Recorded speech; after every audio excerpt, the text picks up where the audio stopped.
بسم الله الرحمن الرحيم. الحمد لله رب العالمين، والصلاة والسلام على أشرف المرسلين نبينا محمد وعلى آله وأصحابه أجمعين. أما بعد، فمعنا تفسير سورة المطففين. أعوذ بالله من الشيطان الرجيم. بسم الله الرحمن الرحيم. ويل للمطففين. ويل كلمة تهديد، والمعنى هلاك وعذاب لأولئك المطففين الذين وضحهم الله عز وجل بقوله: الذين إذا اكتالوا على الناس يستوفون وإذا كالوهم أو وزنوهم يخسرون. هؤلاء المطففون لهم صفتان: إذا اكتالوا من الناس أخذوا حقهم وافيا كاملا غير منقوص، وقد يزيدون لو غفل عنهم مثلا البائع. أما الصفة الثانية فهم إذا كالوا للناس ينقصوهم حقهم، لا يكملوا الوزن. قول الله إذا اكتالوا على الناس يعني أنهم كالوهم، ومثلها وزنوهم، يعني سواء استخدم الكيل أو الوزن، فهاتان الصفتان موجودتان فيهما. معنى يخسرون يعني ينقصون الناس حقوقهم. ألا يظن أولئك أنهم مبعوثون؟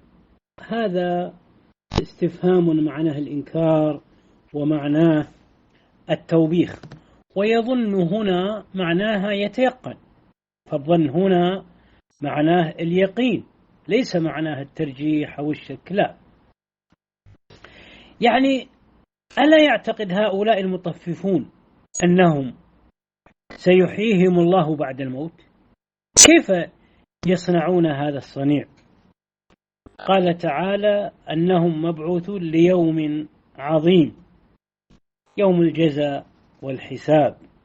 قال تعالى يوم يقوم الناس لرب العالمين، ينتصب الناس على أقدامهم قياما لله عز وجل رب الجن والإنس. قال الله تعالى: كلا إن كتاب الفجار لفي سجين. كلا هنا حقا يعني، وكتاب الفجار كائن في مكان ضيق، وهو أسفل ما يكون من الأرض، عياذا بالله هو مكان النار. والفجار هنا الكفار والمنافقون، الكفار والمنافقون. قال تعالى: وما أدراك ما سجين، أي ما أعلمك ما تكون سجين، وهذا معناه التهويل، وهذا معناه التهويل، وقد ورد في كتاب الله عز وجل أكثر من مرة، مثل قول الله: وما أدراك ما الحاقة، وما أدراك ما القارعة. كل هذا المقصود به التخويف، المقصود به التهويل. قوله تعالى كتاب مرقوم، أي أن كتاب الفجار كتاب مسطور بين الكتابة، يعني لا يغادر صغيرة ولا كبيرة، كل أعمالهم الخبيثة موجودة فيه. ويل يومئذ للمكذبين، يعني لهم حسرة ولهم عذاب شديد ولهم سوء منقلب. وويل وعيد بالهلاك والعذاب. قال بعض المفسرين إنه واد في جهنم، والله أعلم. الذين يكذبون بيوم الدين، يعني هؤلاء المكذبين بيوم القيامة توعدهم الله بالويل، لأنهم أنكروا يوم الجزاء والحساب. وما يكذب به إلا كل معتد أثيم، يعني لا يجرؤ على إنكار يوم القيامة إلا المعتدين، سوى المعتدين في أفعالهم الذين يتعاطون ما حرم الله عز وجل.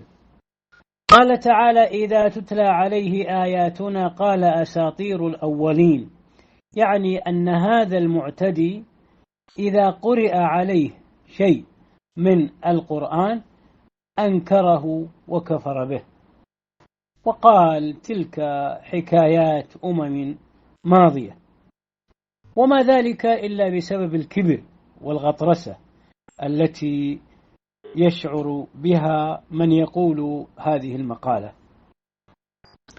كلا بل ران على قلوبهم ما كانوا يكسبون، يعني ليست الآيات كما يزعم هؤلاء الفجرة أنها أساطير الأولين، بل هي كلام رب العالمين، ولكن آثامهم حجبتهم عن معرفة الحقيقة فغطت قلوبهم وحجبتها عن الحق، نسأل الله السلامة.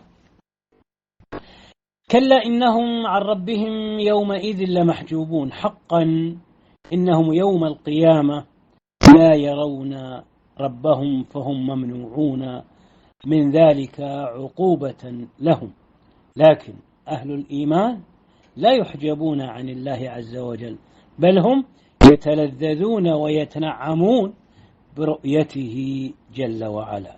وجوه يومئذ ناظرة إلى ربها ناظرة. قال تعالى: ثم إنهم لصال الجحيم، يعني مع أنهم لا يرون الله عز وجل سيعاقبون بدخول النار، يقاسون حرها وشدائدها، ثم يقال هذا الذي كنتم به تكذبون.